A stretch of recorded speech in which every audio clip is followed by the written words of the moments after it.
Hello and welcome to Enchantment of Eternity's live discussion on The Expanse, Season 5, Episode 9, Winnipesaukee. I'm joined here by two guests that hopefully will not choose to select a vote of no confidence to remove me from this podcast. First joining me, as always, Darrin from D's Reviews. Thanks so much for joining. Hey, Mark, how you doing? Everyone, real excited to be here again. Stuck in quarantine, but back from my long trip. So soon I will be able to emerge from my cocoon and officially re-enter the world. The world's a bit overrated. Anyway, also joining Alyssa. Alyssa, thanks so much for joining. Thank you, Mark, for having me on this week that I have been looking forward to for many, many weeks. I have been just sitting on pins and needles, just dying to know what the Earther said in the bar when he went in the bar with the Martian and the Belter. And finally, I can get some sleep at night because now I have my answer. So I am glad to be here to talk about that. And a lot of other things, too. Well, a lot of people are trying to tell us that the jerk was resolved in that episode by the guy walking in and drinking. But I was insistent. So no, that wasn't the case. No. And after all of this time, it is a really horrible joke.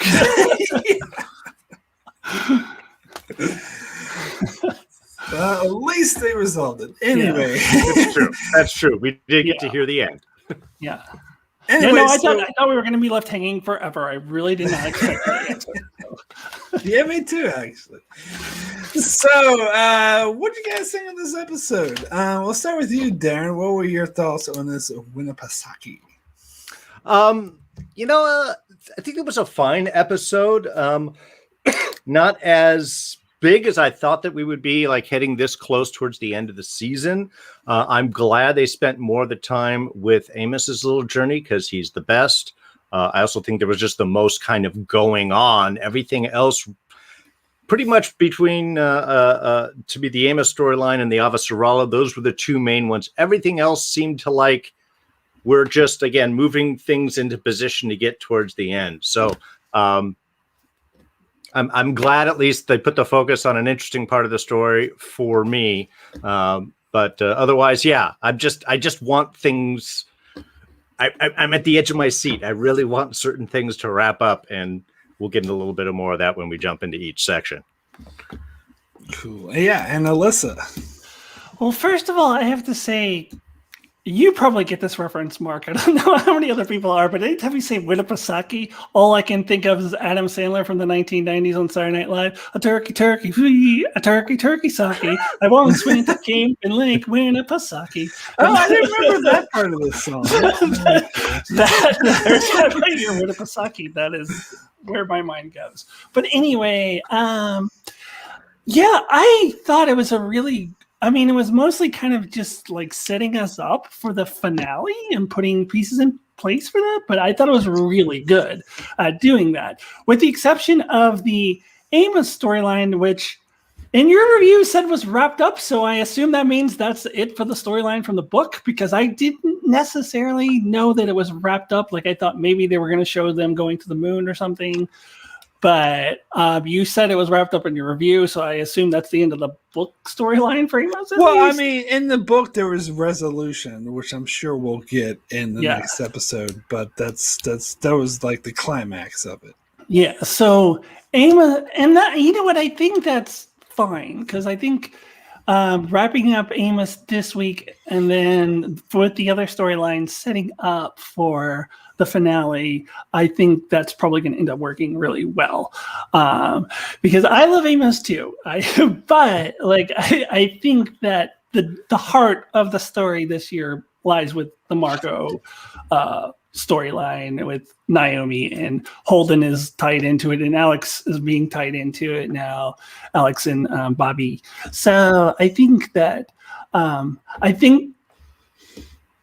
this was a really great set up for the finale. I won't really know for sure until I see the finale, but I have a feeling that it did a really excellent job of setting us up for the climactic end of the season. So Yeah, I got to be honest. When I was watching episode 8, I was expecting them to resolve the Naomi being trapped in that ship in that episode, and when that wasn't resolved, then I was expecting them to resolve it in this episode. But it seems like they're pushing it all the way back to the finale. So, I guess that's going to be their big finishing piece for the season, which I'm a bit disappointed in it because the impatient part of me is like wants it now. But I will agree, it was a great setup, and it was probably good to get Amos's storyline all tied up, and then so the finale they can focus more on what's really important. Not to put down my boy Amos. But anyway, let's go ahead and jump into the various storylines. It's going to wrap up the Holden on the Rosinante and Alex and Bobby on the Screaming Firehawk and Naomi on her other ship all at once, because not much really happened with this. In particular, is mainly just really setting the stage. You get their reactions to, and I like how they intercut between Alex and Bobby on the Screaming Firehawk and Holden and Bull on the Rosinante, as they were discussing the same things. They're interpreting the change in Naomi's signal and what could it mean. And it was interesting how Alex and Bobby sort of figured out right away that it's not a coincidence. It's there's no way there's a coincidence that it changes from I lost control to I'm in control. That it has to be specific, and Bobby sort of speculates on the different possibilities, and she kind of hits a couple of things. She doesn't have comms, whatever, but of course they don't know the exact situation that she's in. Of course they don't know that there's a bomb waiting to kill them. But Holden seems a bit more oblivious. Like Bull was just it's just a coincidence. And Holden seemed like he didn't care. Like he just wants to get to Naomi right away. So I guess it's a good thing that the Screaming Firehawk is actually closer. But we see at the end of the episode, the Screaming Firehawk comes into range, and Naomi, I love the range and her acting here, how she starts at first, she's so happy to see them, and then she starts freaking out and crying because she realizes they're about to die. And that's and also through watching the after show, I learned something I didn't realize, is that the reason why she puts those little marks in the walls, because that every time she goes out, she loses air. And so that's keeping track of how much air she has left. And apparently it's not much. And then they're mysteriously banging in the background or whatever she's doing. So apparently she's got something planned. So anyway, I'll turn it over to you, Alyssa, first. What are your thoughts on this whole thing? Well, first of all, I'm glad you mentioned the thing with Naomi and the marks. You mentioned that in your review as well, because I had no idea, and I had not watched the after show, so that's good to know. So what is she doing back there? Is we don't know yet? She's up to something. I was unclear on that. I've read the books, and I'm still unclear. Yeah, okay. But we're not supposed to know. I didn't miss anything. Okay, no, I don't think so. No. That's what I'm checking. Okay. Yeah, it's not something that was over my head or anything. Okay, that's good. Yeah, so I thought that this was all just kind of setting us up. I think they're starting to build the tension, especially that scene you mentioned where Naomi starts crying when she realizes that Alex and Bobby are getting closer to her and they're all going to die. So I thought it did a really nice job of building the tension. I don't know that there's a lot more to it than that. I mean, this really is just setting us up for whatever's going to happen in the finale.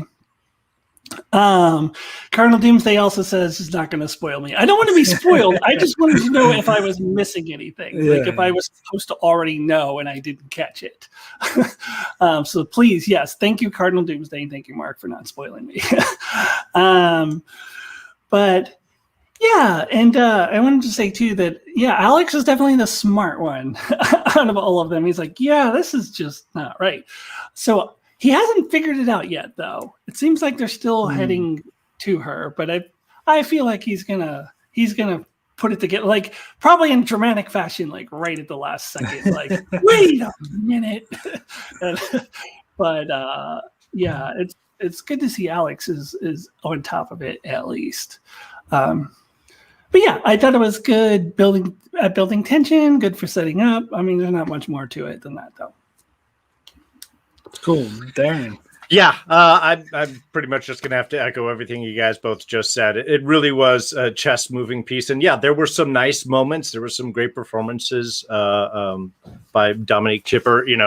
Showing that multiple confluence of emotions, which is always really cool to see when it's properly brought to screen. But otherwise, yeah, I mean, this was just chess moving. There's just not much else to say to it. It's like, yeah, I'm glad these guys are realizing what's going on. It's tense. We're getting closer. At least they're thinking that there's something up. So it's showing how smart and prepared and connected as a crew they are. Bull's just the meh in the background. I don't know if we have fuel for that. All right, I'll find some extra fuel. I mean, that's kind of his little role right here. But other than that, yeah, there really wasn't much else to any of these scenes. So I'm glad they kind of happened, but they weren't a big focus and then moving on. I love that scene, by the way. I love that look that Holden gives Bull when he's like, yeah, we don't have any fuel. And he's like, okay. I'm sorry. Who is the captain here, and who's the pilot? No pilot. You don't get a vote. Yeah, this is how this works. Yeah, absolutely. The next scene is Bull floating out in space. I'm sorry, we didn't have enough fuel. yeah. That's just the kind of look that Holden gave him. It was pretty awesome. Yeah, I think we'll figure that part out there, Bull. Thanks. Yeah. So Sentient says, did we really need Naomi's second water droplet scene? I'm gonna say yes, because I think it adds to the desperation of her situation and just how messed up she is and just how desperate her whole situation is.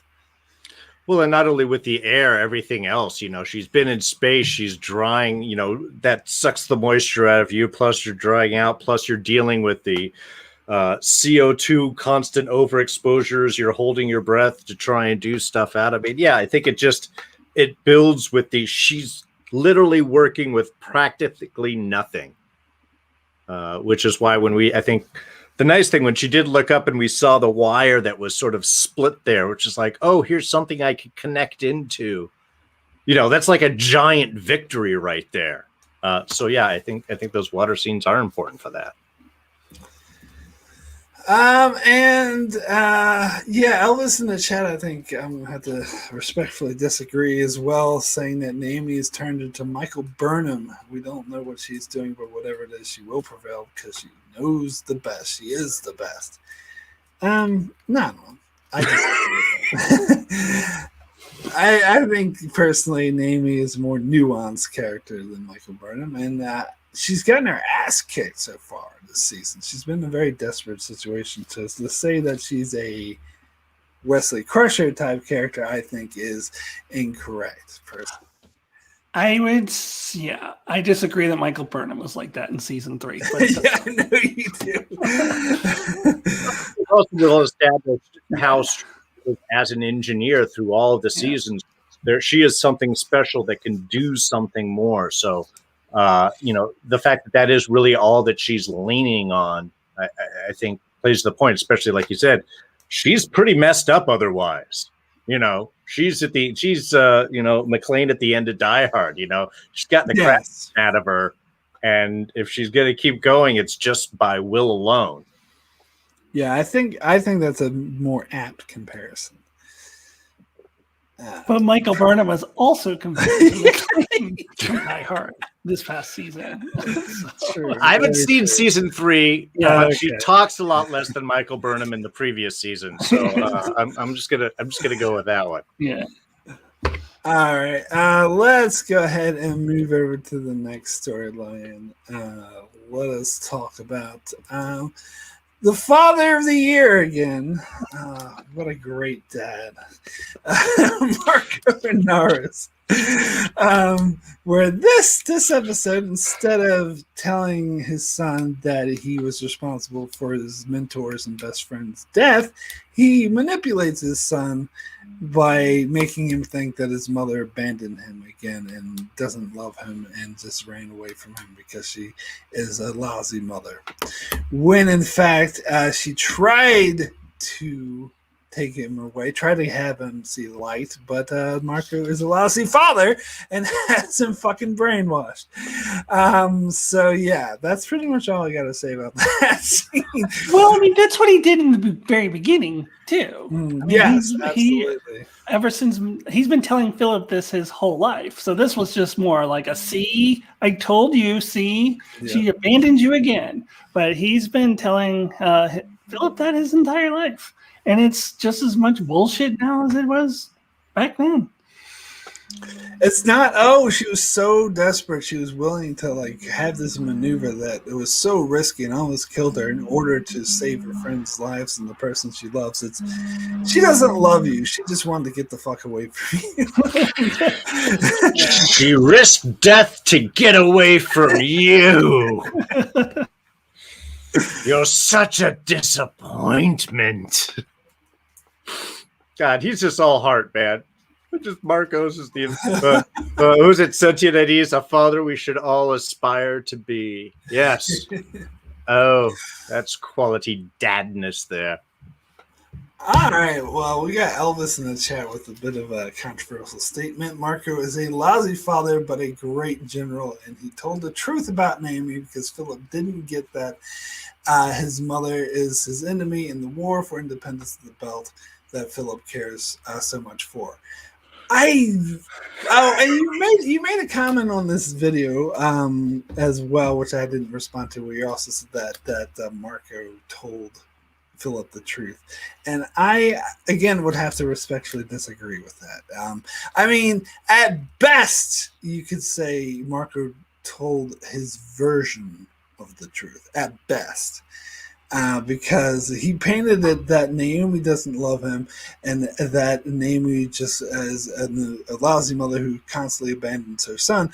But in actuality, she does love him very much, and Marco keeps stealing her away from him. And Marco held her captive, and while he committed genocide, he brainwashed their son to commit genocide, and then I was using her own son to kill the man she loves and her whole family. So yeah, that's a bit different spin of what Marco said. Well, and I think Keon Alexander brings that to the character, I think, very intentionally. Now, as I've said, that I don't necessarily like Marco as a villain, or don't necessarily like a lot of the choices that Keon does for the presentation. I do know that he's making very specific choices. One, when he is talking to Philip and he's standing next to him and he's got his collar turned up like he's trying to be the cool dad and the cool general. And even his posture, you can see he's got that little sway back bit, like he's trying to push his chest out to make himself look taller and look tougher than he actually is. And we could say maybe he's playing that with the gravity boots and such like that. But I think he's making a very specific choice to show that he is a little man trying to be big. And yes, he is an effective leader. And yeah, he's vicious and he is struck against his enemies in a way that no one else can. But I think he is still trying to be something he isn't, and he knows it inside. Oh, absolutely. That's a very spot on analysis there, Darrin. Does that also mean you've come around to this actor a bit more? Oh, no, I think it's good. Because I totally agree with you on his decisions there.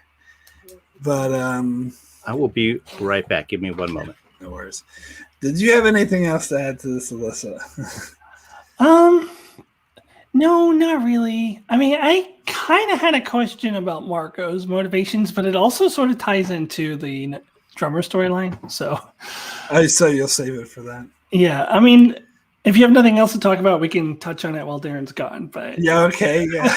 I was just curious why he's pulling a Wrath of Khan on the Rosinante. Like, why does he care so much about killing Holden? Like, his beef is with the Earthers, it's with the Inners, it's with Mars.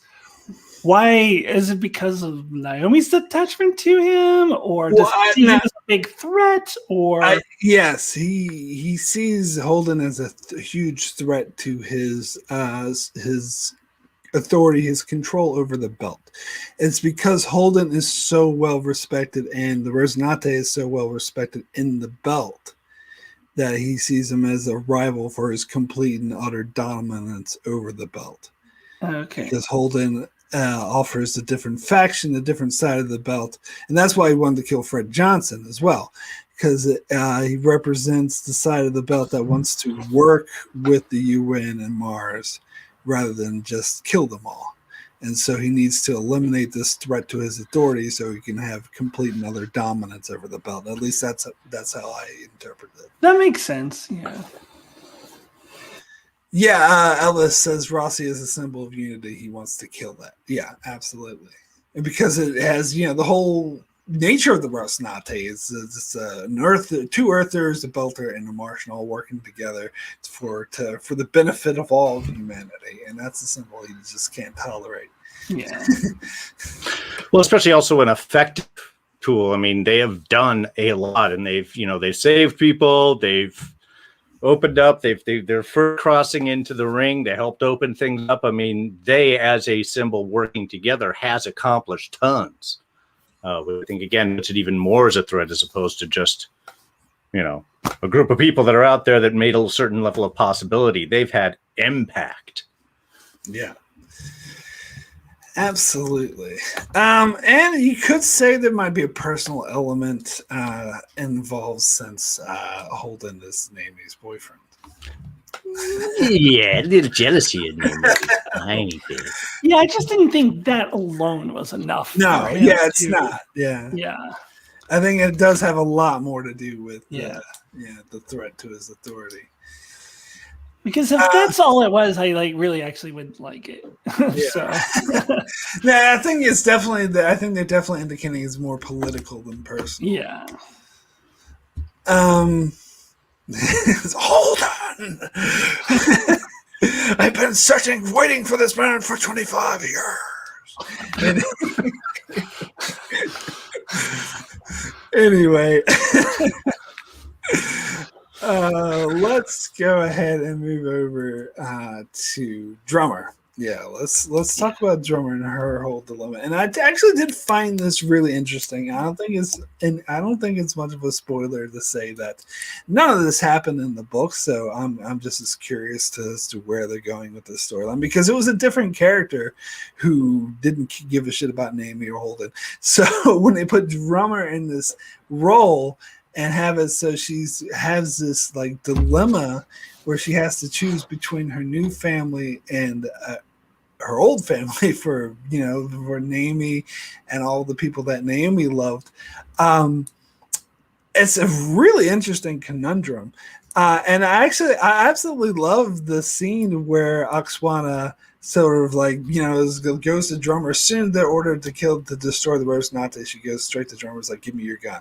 She's like, well, I'm not going to do anything. Well, then you won't mind giving me your gun. like she knows her well enough to know her temper. And then we get that amazing scene, that awesome scene where Drummer forces the truth out of Oksana by saying you have no idea how much shit I've had to eat. You could at least be honest with me. And you could tell why she didn't want to be honest with her, because in fact once Oksana told her that Naomi was probably still alive, her first reaction was to go and rescue her, and she had to put aside. It's wait, stop. If you save her, if you try to save them, you'll be condemning us all to death. And also saying that basically you can't save her, and that's puts Drummer in even more a big conundrum. And I'm so curious to see where they're gonna take this storyline. But anyway, I guess we'll start with you, Alyssa. What are your thoughts on this whole thing? Well, I've expressed in the past that the drummer storyline really wasn't one of my favorites, but I really, excuse me, I really actually did like it a lot in this episode. um, it was she's in quite a conundrum, and I don't know. Oftentimes, when you see this in fiction, you can point to like, well, it was their own fault. But it really was no fault of hers at all. Like if she had defied Marco in the beginning, they'd probably all be dead now. So, I mean, she's just in a really tough position. And it's really interesting to me to see how she's going to get out of this. Like, what is she going to do? I will say, though, that as I have to, I don't know, buy a little bit of what the show is selling me to buy that it's a big conundrum, because just as a viewer, I want to say, well, you've known Naomi since season 1, and who are these people? They came in off screen between seasons 4 and 5. I don't give a crap about them. So I want to say that it's a no-brainer, but the show is selling us on, oh, well, they're all, lovers and they're all close and they're a family and it's equally as much as Naomi, which I don't know that I buy that, just because these characters are so new to me, that she would have as tight a bond with them as she does with Naomi. But at the same time, it's still a big conundrum. You don't want anybody to die. Like, you don't want to save Naomi and have these other people die. So it's a tough spot for her to be in. So I find that really, really interesting. And I'm just really, really curious how she's going to get out of this. Well, I will say, as a book reader, I think that is one of the downsides of them changing Drummer's storyline to have her take over this other character's storyline.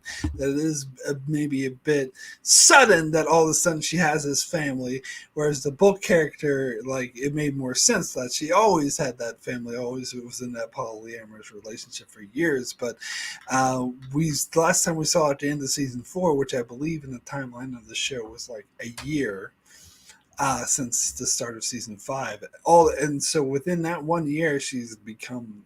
It kind of takes away like her connection to the new family, I think personally. But I still think it's definitely, it does show that she does still really care about them, and there are her present family that is very dependent on her. So it would sort of be a betrayal to them to just make a decision that would get them all killed just to save someone that she knew before from the past.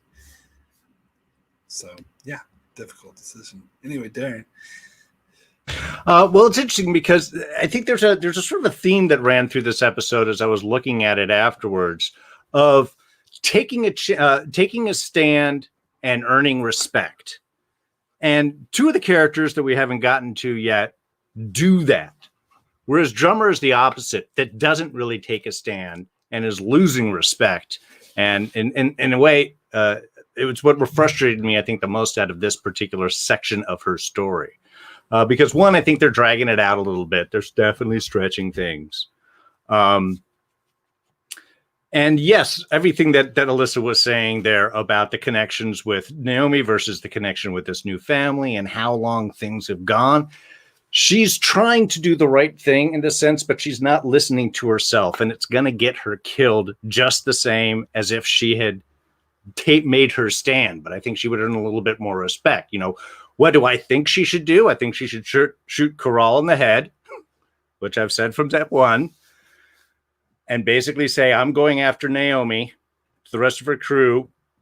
You can join me if you want, or you can stay here. I just want a head start, or I'll sabotage your comms, and that'll slow you down just long enough where you can't stop me before I go off, or some type of thing like that. She's the captain. Well, I thought you were going to say the whole, like, dead puppet thing and having her. Look, I mean, yes, that would be the right thing to do, but I'm just saying from a realistic standpoint, I mean, she can still do that and do all of these things. In the sense, she's giving up all of that. She's letting Oksana kind of like run things. And I guess it makes sense, looking into some of the background fandom. I guess Oksana was the head of the family before Drummer came in. And so she's Yeah. Yeah, go ahead. Okay. Well, here's the problem with her doing that. If she does that, the guy who was left on Marco's crew is instantly dead. He's already dead. Yeah, and He's then already no, because Corral says it pretty much to Oksana at the end. She knows that Drummer is not dead right now, but she will be, because when we get there, she's not going to make the chance, and thus she'll have to choose. And ultimately, that's what's going to happen to this crew. They're just going to get whittled down. They can make a stand and fight, or they can die slowly. Yeah, but she's got to think that there's a chance for them to survive. She's got to think there's a chance that guy will live. Whereas if she does that, he's instantly dead 100%. And then the other people in the crew are like 99% Sure. dead. So she's definitely dooming everyone to death if she does that. She's trying to make that sacrifice to keep the family alive, but she's still going to get killed. And Oksana knows that. And while she's telling Naomi, or while she's telling Drummer, hey, how much do you love us? What are you going to give up for us? Oksana's already made the notion that she's going to have to kill Drummer to save the rest of her family. So really, who's doing the right thing by there? I think by the end of the episode, she knows that she'll have to kill Drummer. And I don't know. I don't know if I interpret it that way, Darren. I definitely sort of disagree with you on that. Serge, I believe his name is, who was on Marco's ship. I don't think he's dead already. I think that's part of the reason why Oksana is begging Drummer not to do anything harsh, is for mainly to keep him alive. And because if she does like what Marco says without any question, then he's fine. He'll be fine. Well, like, no, I mean, I'm not going to kill him unless she steps out of line. I agree. I just think that once Drummer has to be sacrificed to save the family, that won't be the first. So when I say he's already dead, not that he's dead now, but soon enough, he's going to have to stand up against Marco or just fall into it, because he'll keep seeing all of his loved ones, his family being killed as well. I mean, I just think this is the beginning of that downward spiral. And you stop it now or not. I really think this is Corral's position. I think she totally expects Drummer to toe the line. And I think that this was sort of highlighted most in the scene in the previous episode where Drummer went to pull her gun and Oksana stepped between them. And I still stand by, if Oksana wasn't there, Corral would be fucking dead. But anyway, I think because the reason why Corral was, and she wouldn't be ready, she wasn't prepared for the attack, because she is so certain, she's 100% certain, she's so arrogant, she is absolutely no singular doubt in her mind that Drummer is going to toe the party line with Marco. And that's why she knew that if Drummer tried to kill her, that her crew would step in and stop her. She knew that would happen, and her arrogance paid off in that moment when Oksana did step in between them. And I think she is, so I think her position is that Drummer's not going to do anything wrong, or not going to do anything to step out of line, because if she does, then they'll just kill all of their family, and they'll be fine with that either way. Like, she's just so certain in her power and Marco's absolute power to scare everyone into doing whatever the hell they want. Well, it's worked for her so far. Like, she has every reason to be confident in that, because it's up to this point. I have a feeling that might change in the finale somehow, but up to this point, she has been forced to toe the line. And she's been right. Corral's been right. And she'll be shot in the head next week. I'm just waiting for that. I'm really looking forward to that scene. I think this is Drummer trying to do the right thing, but not really making a choice or a stand, and pinning herself in a corner. And I think she's suffering because of that. But that was an amazing scene with Kara G doing that emotionless fight of how much crap that she's taken. You're right, Mark. That was freaking awesome.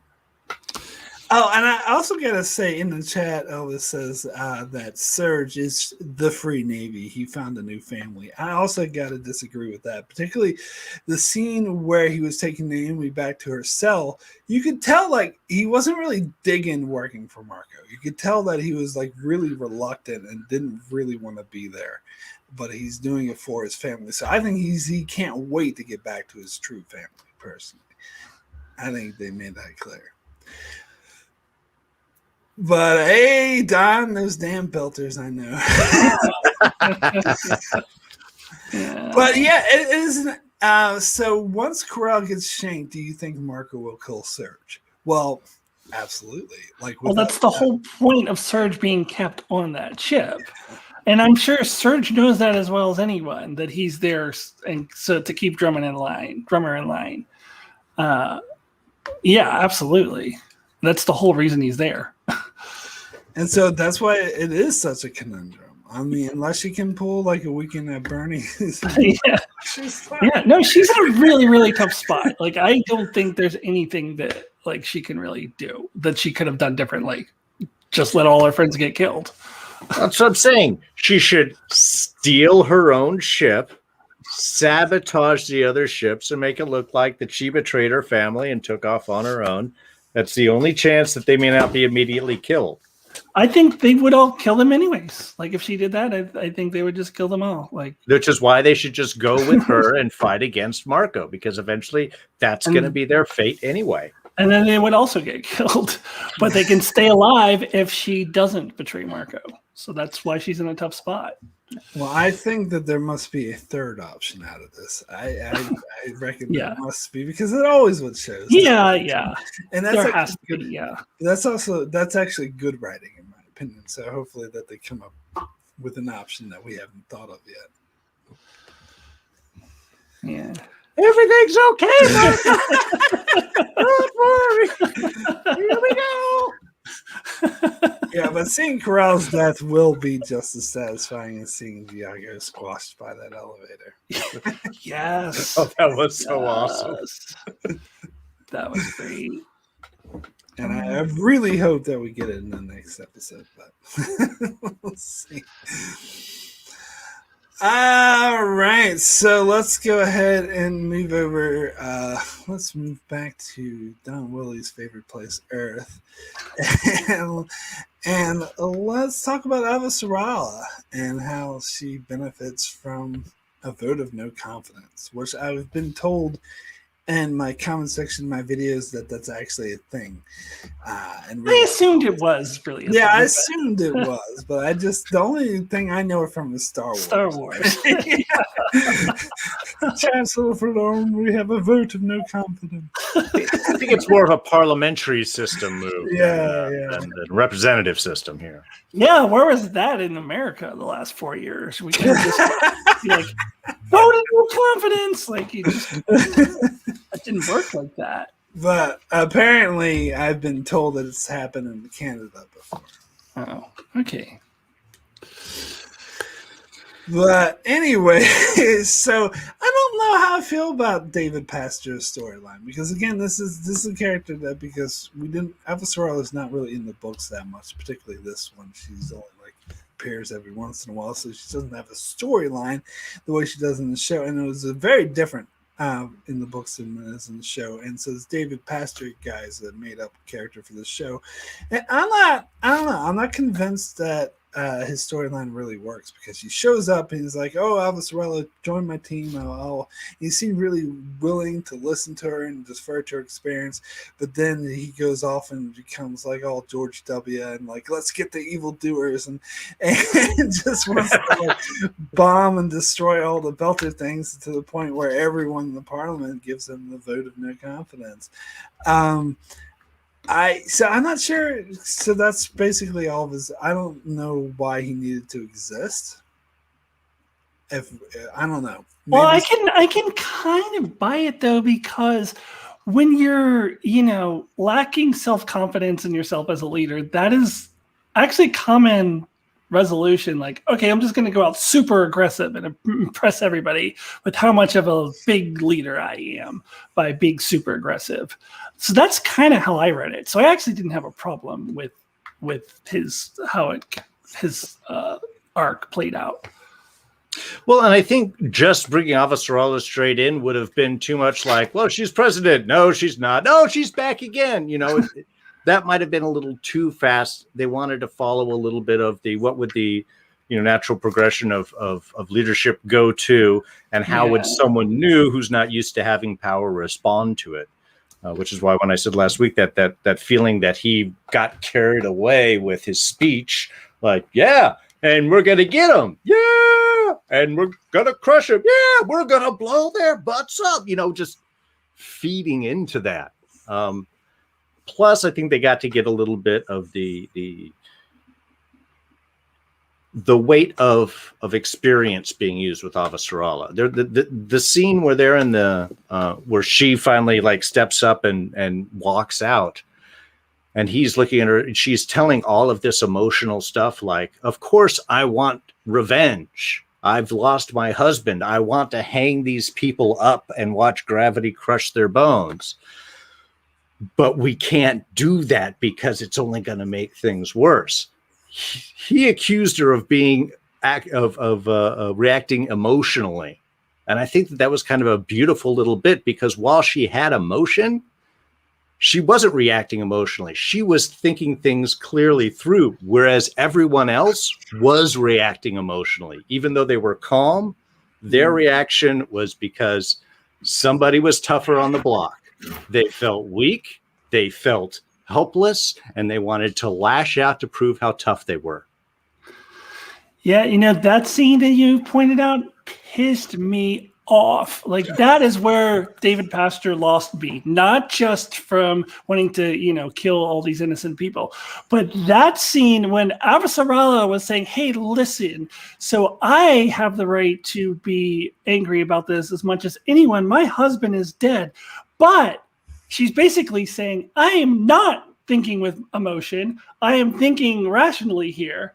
And so even though I have every right to want revenge because my husband is dead, I don't think that that's the right thing to do. And then he turns to her and go, oh, I'm sorry about your husband, but we can't think emotionally here. And I'm like, but that's the opposite of what she just said. It was like he wasn't listening to her. It's like, oh, you silly woman and your emotions. Like, just go away, silly female person and your emotions. And he didn't listen to what she was actually saying. Mm-hmm. And I guess that happens to me all the time, so it pisses me off when I pour my heart out and people didn't hear a word that I said. So that, I was like, okay, this guy needs to go. Like, that just pissed me off when he did that. Like, he didn't listen to what she said.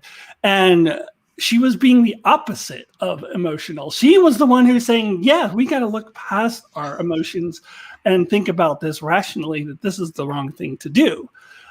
So yeah, he pissed me off when he did that. I was glad that he was going after that. Yeah, I think that was really good, poignant political commentary, relevant commentary of politicians who often, say that their opponent is doing what they're actually doing. Yeah, very true. Very true. So that's what I thought of when I saw that scene. I was like, oh, that's very poignant. That is very true.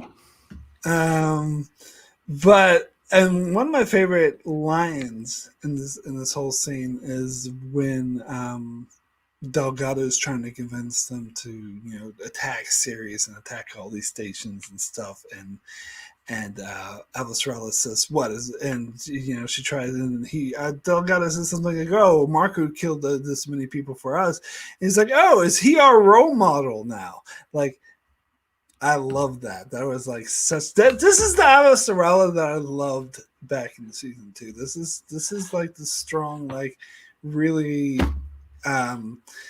putting her foot down, kicking ass Avasarala. Yeah, and we have not gotten enough of that lately. And especially, last season I didn't really like her as much, and this season I feel like she's barely been in it compared to previous seasons. But that season 2 Avasarala, where she just had zinger after zinger, like she was just kicking ass.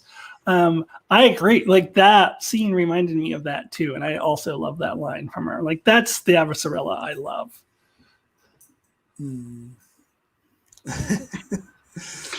Yeah, absolutely. Something has come up here that I have to go and take care of. Unfortunately, I'm going to have to take off now. So I'm going to have to turn things over to Mark and Alyssa here. Everyone in the chat, thank you so much for coming on. These two are going to brilliantly carry off the Amos storyline. I just want to say that long single shot of his at the end, just a running towards the ship. Awesome. Beautiful. But I'm going to have to let it off for you two guys. I will be back in next week for the big finale. Thanks so much, Mark and Alyssa, and everyone in the chat. I'll talk to you guys later. Bye-bye. Okay, see you Thanks, later. Darrin. Hey, Mark, now we can talk crap about Amos because Darrin's done. Yeah, well, that's a shame. I was kind of hoping he would be there, counterpoint to that. Yeah. Since you said I'm not really going to talk crap about him. No. But I agree with you that it wasn't the best storyline of the episode. But trying to think of what else. Anything else we need to say about the Avasarala? Sort of the whole vote of no confidence thing, and I like how the military general went to Avasarala. It's like, oh, so this is a coup. She's like, no, it's not the military's deciding this. The minister sent me to tell you. She's like, oh, okay. Then. But you brought up a point in your review that I also thought of. Like, if they all resign, how can they have a vote of no confidence? I think another thing I watched said that the remaining ministers. It's the other thing I thought is maybe the resignation wasn't immediate. Like, okay, we resign as of 2 weeks from now, because that's how it works in real life usually. That's probably a thing as well. So that the ones that said they resigned could have still voted. Vote of no confidence thing. Yeah, but didn't we all know? I mean, we talked about this a long time ago. Like, obviously, Avasarala is going to end up being the prime minister. Whatever it's called, the Secretary General. I mean, that was inevitable. I was actually expecting her to become that immediately, but instead they went through this other guy. When they introduced David Patrick, I thought that they were actually going to go in a different direction. Yeah. She's not going to be a Secretary General after all. But no, she is. I kind of see what you're saying. It does kind of make him a little pointless. Why not just make Avasarala the Secretary General? I mean, it gives him something, but his storyline is so short too. Like, it only lasts a couple episodes. I mean, I'm not like really gung ho about this character is a waste of time, but it's just got like a tinge of doubt. Like, did we really need this? I don't know. I mean, I suppose you needed him so they could attack Palace, which is really going to change the political situation. And I was actually really disappointed that we didn't get any debaters reacting to Palace. Okay, I must have misread a scene, because I thought there was a scene with Marco where he did react to the news, like in the beginning of the episode. Like, he was reacting to something. He was reacting to the fact that Naomi was still alive. Was he? Oh, I thought. Okay. Are you talking about that scene where he like slammed the table? I think it was at the beginning. He was on the bridge or whatever you want to call that. Yeah. No, it was Corral was talking to him about Naomi still being alive. No, before that, before he talked to Corral, like, he was up in arms about something. I have to watch it again. I don't remember that. I thought it was before he talked to Corral. All right, Elvis is saying on Drummership they were looking at Palace getting hit. Oh, I don't remember Drummer and any of her crew reacting to it at all either. I don't know. It seems like for an event like that, I shouldn't be able to miss that reaction. Yeah, very, very true. It should be, much more pronounced if it existed at all. But yeah. So anyway, the Doc Coburn says that I was right, or Doc Coburn says at the very beginning, Alyssa is right. Oh, really? Yeah. At the very beginning. Okay, I'll have to watch it again because I thought at the very beginning when we very first see him, I thought he was reacting to Palace, but it was very quick. Well, Doc Coburn says no. Marco was reacting to an attack by 4 Free Navy ships fighting a Dallinger class and some such. Yes, that's right. That's what I remember. He was reacting to. Oh, okay. Yeah, that's right. It was. Yeah, it wasn't Palace. I was certain. Okay, he was reacting to something. Yeah, no, I did forget about that. Yeah, no, they did mention there was an attack where they managed to defeat a couple of MCRN and UN Navy ships, and he lost a couple of ships. Yeah, that's what that makes sense. But Sentient said that the palace being destroyed was on the monitors and drummer's ship, but I don't they didn't seem to react to that at all. So I'll have to watch that again because I don't know. I don't think that's yeah. Anyway, the whole thing with Alva Sorella, I liked how she wouldn't go along with it if it was a coup. Like, it had to be on the up and up. I think that speaks to her character, and that was a good character point. And then how she asked Delgado to stay, even though he had betrayed her or whatever, went behind her back. She still didn't care and still valued him. Yeah. And then of course we finally got the resolution to the joke. I think it kind of played into the scene nicely though, because the whole point was that it was just a racist joke against Belters, and it sort of illustrated how the belt has been mistreated. Yeah.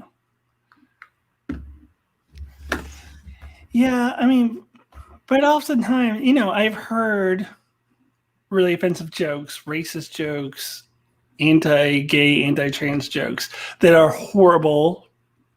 But at the same time, at least the logic behind them, the mechanics behind them are clever, even if they're really, really horrible jokes. This wasn't even clever. It was racist and also just a joke that a 10-year-old would tell. It wasn't even that good. Yeah, that's true. The whole point is that Belter liquor tastes awful. Yeah. Yeah, it was like a joke I would have made up when I was in third grade or something. I think you and Darrin before we're coming up with alternative punchlines to the joke, all those that were better. But I think that's kind of the point of the scene, is that it wasn't even a good joke. Yeah, all those weeks I waited for this. Yeah, did they really need to make us wait 8 weeks? How disappointing. But anywho, Sentient says even Delgado says it isn't that funny. Well, he said it's not as funny as it used to be. So he used to think it was funny. But it was never a good joke if that was the punchline. He was just very anti-Belter back then. So it was funny to him back in the old days. Yeah, so but the scene didn't make it very clear on whether or not Delgado actually took the position. Yeah, it really didn't. I assume that he will because he's become a main character this season, so they'll keep him around. But they didn't really make it clear from watching that scene. Definitely not.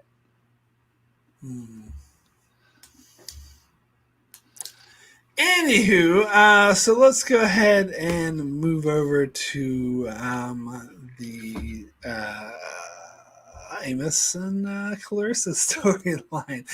And this is a shame Darrin had to leave. I would have liked to get his input on this as well. But Alyssa, what was your whole impression of this whole storyline? Yeah, I don't know. I think I jived a lot with what you said in your review. It wasn't bad. It was good.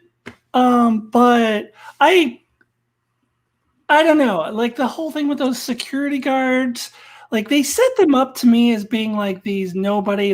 I kind of thought them as mall security guards or something that thought really highly of themselves.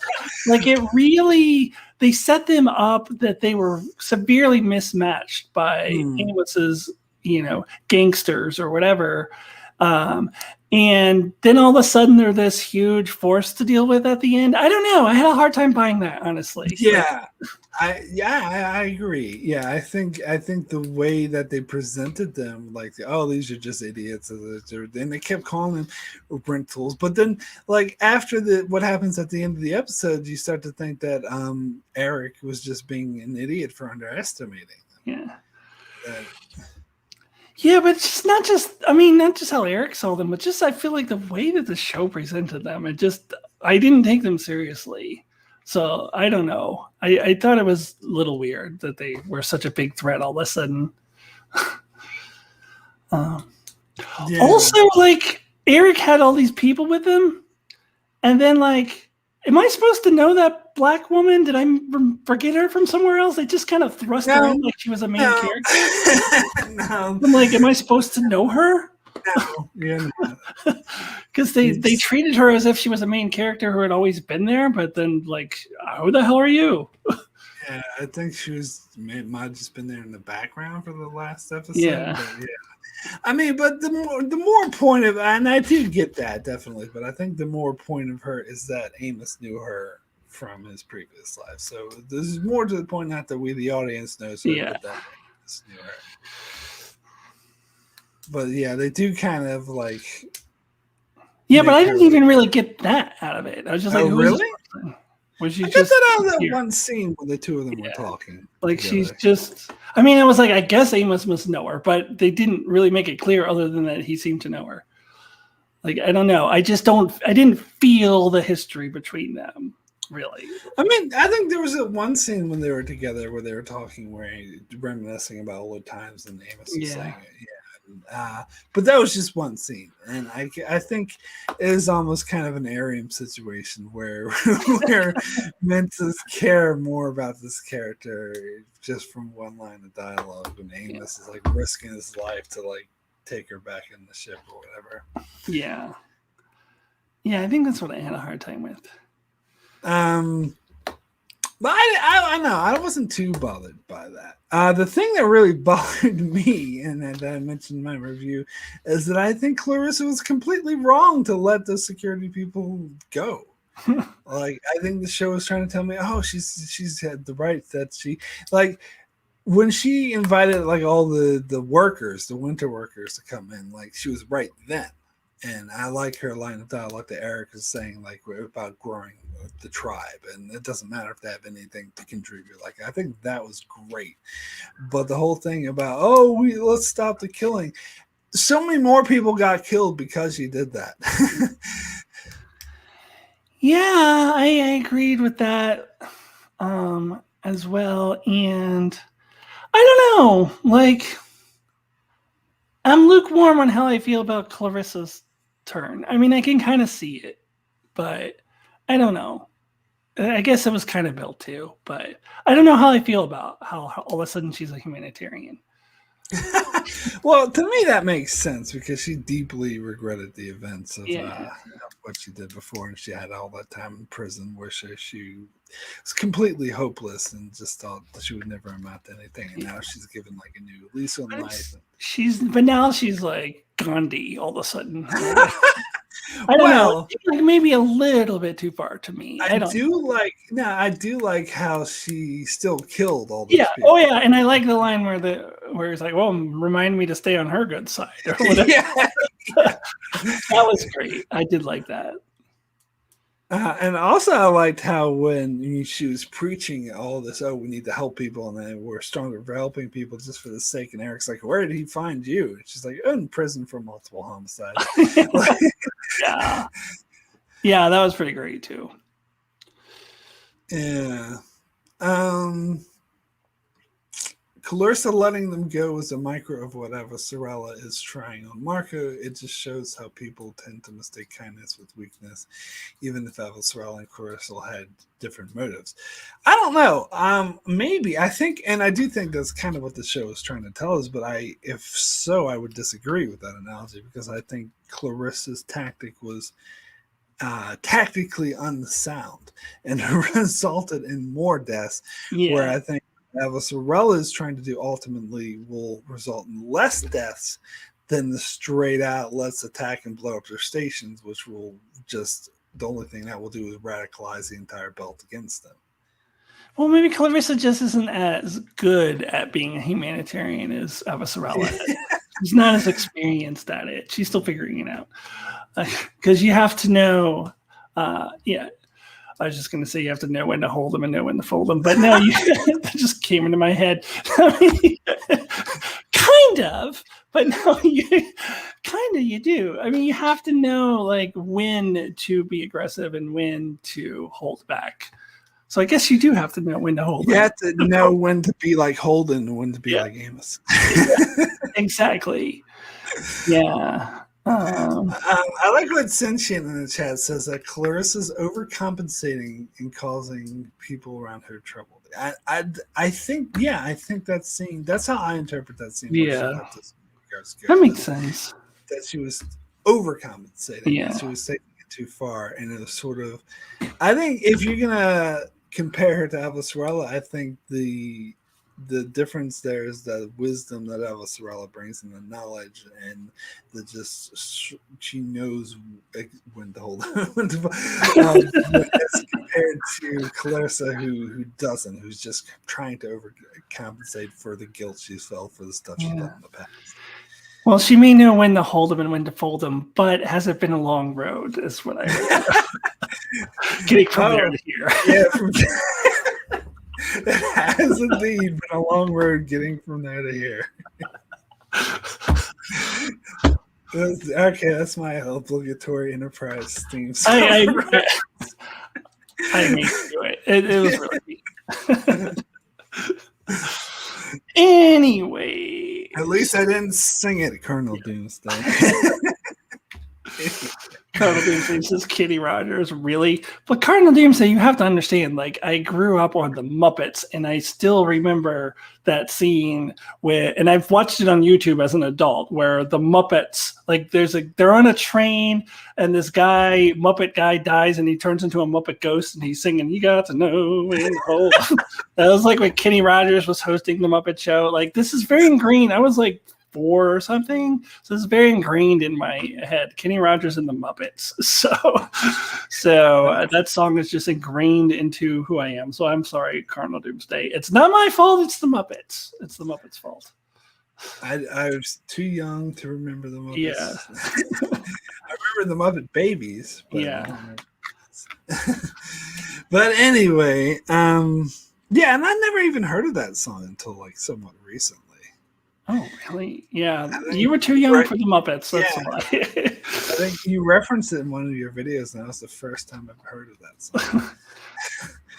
But anywho, where are we? Oh, yes. What do you think of all the? I know that, this is a shame why Darrin isn't here, because he's apparently has been involved in stunt work before and he knows a lot about it. So, and he seemed super impressed with the fight scene, with the battle scenes here. Was that your impression as well? Were you also impressed with the battle scenes? Yeah, with the battle scenes, with them running away from. And I'm talking about tactics, like they sort of did the pincer move where they went from one end to the other. I know that from Jon Snow was talking about this one. But anyway. Yeah. I don't know. I can't say it was anything wrong with it, but I don't feel that I was particularly impressed or anything, or blown away by anything. I think I was impressed with the way it was shot. Like Darrin was saying, it had this one really long shot. Yeah. And the way it was put together. And I think, and I am more convinced now, more than anything, that the actress who plays Clarissa just can't pull off convincing stunts and killing. Because last time they had a close-up of her, and rather than showing her kill someone, this time they just cut it out altogether, and they just cut to after she killed everyone. Yeah. So, which is a shame, because when I read the books, I read Clarissa like killing all these people methodically. I was picturing like these Matrix type scenes where she's like really kicking ass, but apparently can't. Yeah, that was a little disappointing. Definitely. But they do, but I did like the fighting scene. I did think it was pull off well. I think it was really suspenseful. But I would say, like, so the way it was shot, and if you watch the after show, like the actor who plays Amos went into a lot more detail on how they shot it and all the thought put behind it. And I think it is something that they pulled off extremely well.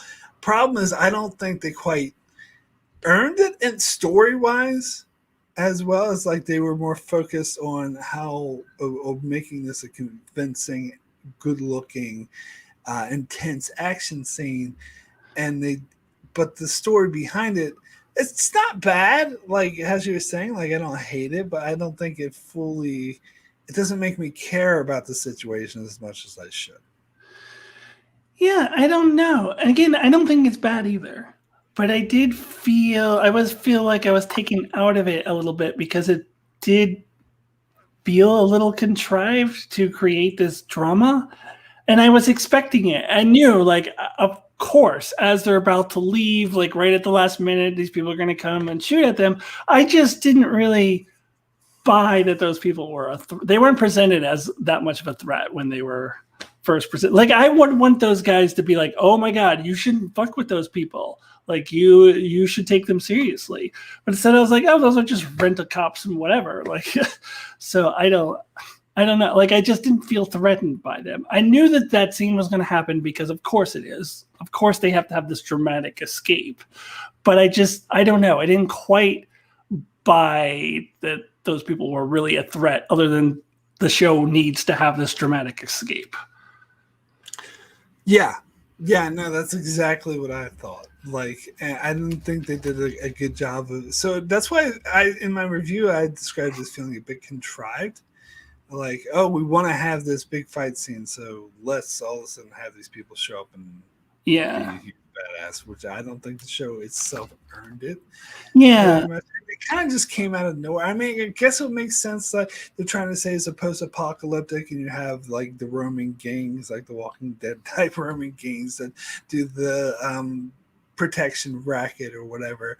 But it did seem really sudden out of nowhere, and they didn't really build it up. And as you said, that scene where we were introduced to them, they seemed like, especially the way Eric and everyone was treating them, they didn't seem intimidating. They didn't seem like they'd be this huge threat. So it seemed disproportionate when they did show up and like practically killed everyone. It didn't seem to sort of match what we were shown and told about these characters previously. Yeah. Yeah, and like I said, I knew it was going to happen because that's just a trope. Well, of course, it's going to have to be a dramatic escape. So I wasn't expecting them to come, but I agree that it wasn't really earned. Like, it wasn't really earned. Oh yeah, it's kind of the Chekhov security, man. That's what I was thinking at that point. Yeah. It's like, well, they're gonna show up, otherwise, like, you're not. Why show them? Like, you're not gonna show up and threaten them if they're not gonna show up and cause trouble. But I gotta be honest, I was even surprised, even though I was expecting them. I was surprised of how deadly they were. Yeah, no, it was disproportionate. Yeah. From how they were presented earlier. I think it would have been better if I had the feeling that, like, say Eric and Amos had the same reaction, but I had the feeling watching it, oh, you're underestimating these guys. They could get you. Like, I needed to feel that way. Yeah. But instead I was like, yeah, you're right. These guys are losers. Like, there's nothing to worry about. And I was watching another podcast, and they're pointing out where even like Amos or Eric's whole crew was kind of behaving like they were no big deal. Like, they were just lazing around outside, having conversations. This guy wasn't even watching, being the lookout when he was supposed to, and Amos had to tell him to go up there and do it. I was like, well, yeah, so I don't know. I mean, I guess I could say that they underestimated these guys, but I felt like that kind of spilled over to the audience. Like, the way it made them feel incompetent. Like, they were not any. No, I would have needed to really feel, as I was watching that confrontation, that at that time they were underestimating these people. But instead I felt like, yeah, you're right. These are nobodies. So like, in order for it to work, they would have had to demonstrate to the audience that these people are being underestimated. Like, at the time, like, you shouldn't fuck with them. But instead it was like they were presented as losers who could be easily defeated. And so when they weren't, I just didn't buy it. Like, I just didn't buy it. Yeah, I kind of had a similar reaction, to be honest. So yeah, I mean, and I was talking before, I think Colonel Doomsday might have challenged me when I said the Amos story is wrapped up. I mean, it's pretty much. I mean, I'm sure we'll get a scene with them, what happens to Eric and where they go and all that sort of thing in the next episode. But this is I mean, it's the Escape from Earth storyline, and he's accomplished that. Yeah. So we'll get a little, like, epilogue in the finale, like a little check in with them, but probably not a whole lot. You think? No, I think, but my point is that Amos has accomplished his goal. Like his goal is to get off Earth, and he got off Earth. So what's left in the season is basically wrap up, like where he goes and stuff like that. But it's interesting to note that if Amos wanted to get off Earth himself, he could have just went to the UN and just went straight off. This whole reason was for Clarissa. Yeah. Oh, so now since I've been like bringing up obscure references from when I was younger, the thing that I thought of, and I don't know if you remember this one, Mark, or not, but the lesser known Airplane 2. There's a scalper who's going, lunar shuttle tickets. When they're at the airport, because Airplane 2 was it was like a space vehicle or of some sort, and there was a scalper going lunar shuttle tickets, and I kept thinking that because so we're trying to get on this lunar shuttle, and people wanted to get on, then they could really fit, and I don't know, like all these obscure references are being brought to my head from this episode. I didn't get that reference. I don't know why. That just popped in my head. I didn't even really like Airplane 2 that much. No, it was not a good movie. Yeah, but for some reason, that one line from that movie came into my head. Yeah, no. But I did really like the scene where Amos was in space and they showed him looking out. Like, and it was kind of like the music and everything made me feel like this was his real home. Like, he didn't really see Earth as home anymore. He saw space as his actual home. Yeah. And that was a beautifully shot scene and everything. That was really well put together. Yeah. So, and you wouldn't have to get into book spoilers necessarily to talk about this because they could change things. But it does seem like he's not going to reunite with the Rosinante unless they do like a little epilogue scene at the very end that's like takes place later or something. All right. Okay, for those who are like very, very sensitive to spoilers, you might want to tune out for a little bit, but it's no big deal. So in the books, that's exactly what happens. There's a little epilogue scene where the Rosinante crew reunite on Luna, and that's where they meet up with Amos again. So that might happen in this. We don't know that'll happen. May or may not. Yeah, I don't know. It may not. Maybe we don't see them together with the Rosinante. Yeah. No. I just assumed that the only way that there would be any kind of reunion if it was like a little epilogue that takes place a little bit later after everything else.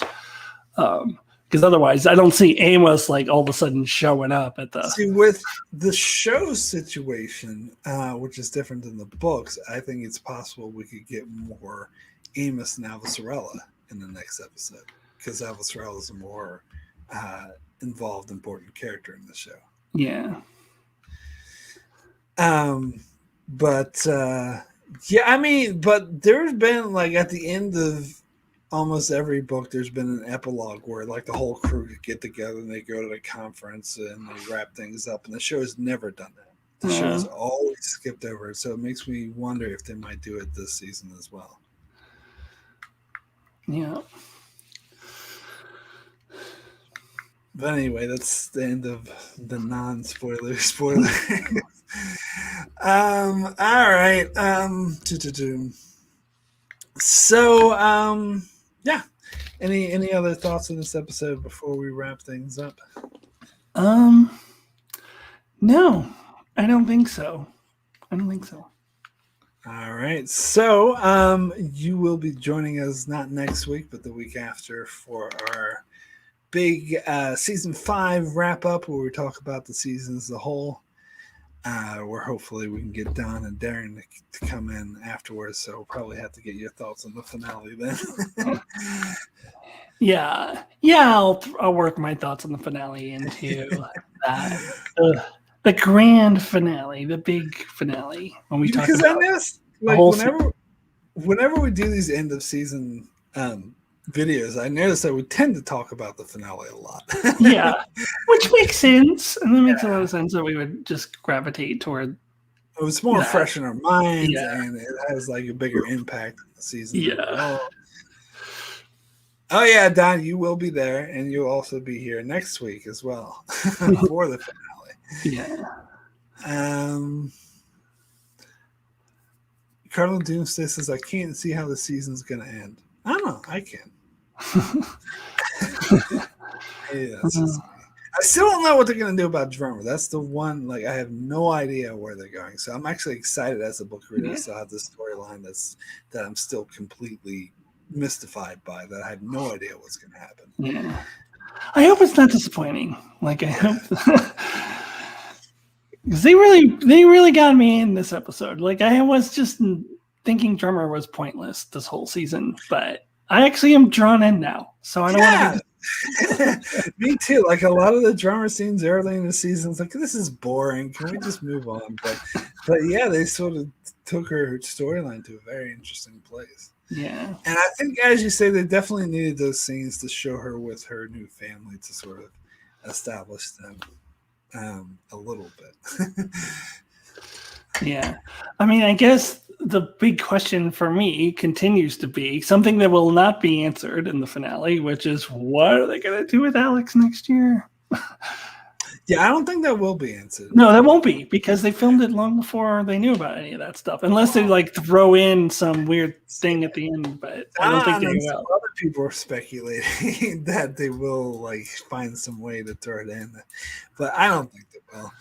Honestly, I'm still hoping for a recast. Someone pointed out this article where they were saying, "Oh, Bull would be a good replacement for Alex." Well, I saw another article saying that, "Oh, here's some actors who would be great playing Alex if they recast him."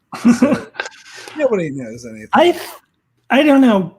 Based on what usually I see in the chat when we talk about this, it does seem like me and you are the only ones who feel that way. I think a lot of people are against the recast. I think there was a couple other people. Now, I know for sure there was at least one other person in the chat who agreed with us, but I know there were several other people who were really strongly against it. Yeah, but they can't have. So Elvis is saying they've added an Alex death scene, but they can't, right? Because if they're still talking about maybe doing something for the other books, and Alex is in those, right? I mean, they could always like change the storyline, yeah, like they did with Drummer, and just change it to work around Alex not being there. Yeah, well, but I would hate that. That's why I want them to recast. I think that would damage the stories too much if they try to change it around that much.